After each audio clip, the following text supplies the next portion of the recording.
এক গ্রামে এক ভীষণ রাগী যুবক বাস করত। ছোটখাটো বিষয় নিয়ে চিৎকার, জিনিসপত্র ভাঙচুর করা শুরু করত।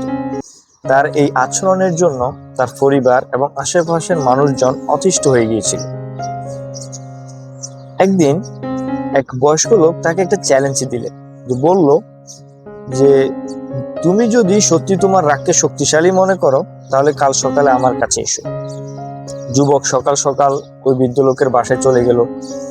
বৃদ্ধ লোক তাকে দেখে দুইটা মাটির পাত্র তার সামনে এনে রাখল। একটাতে ছিল টকবক করা ফুটন্ত গরম পানি, আর অন্যটিতে ছিল শান্ত এবং স্থির পানি। তখন তিনি বললেন যে কোনটাতে তোমার প্রতিচ্ছবি দেখতে পাও, দেখো। তো যুবক অবাক হয়ে তাকালো, আর ফুটন্ত গরম পানির ধোয়ার কারণে তার প্রতিচ্ছবি দেখা অসম্ভব। আর অন্যদিকে স্থির পানিতে যখন সে তাকালো তখন তার প্রতিচ্ছবি আয়নার মতো পরিষ্কার দেখতে পেল।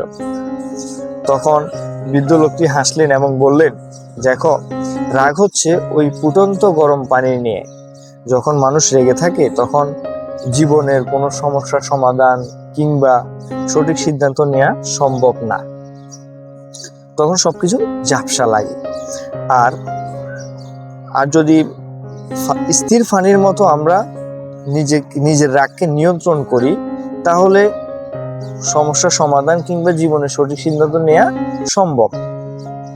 তাই তিনি বললেন যে মনে রেখো যে শান্ত থাকাই আসল শক্তি। তো ধন্যবাদ গল্পটি শোনার জন্য।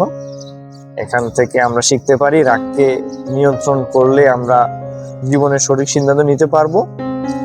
তো আজকে এই পর্যন্তই, দেখা হবে পরবর্তী কোনো গল্প নিয়ে।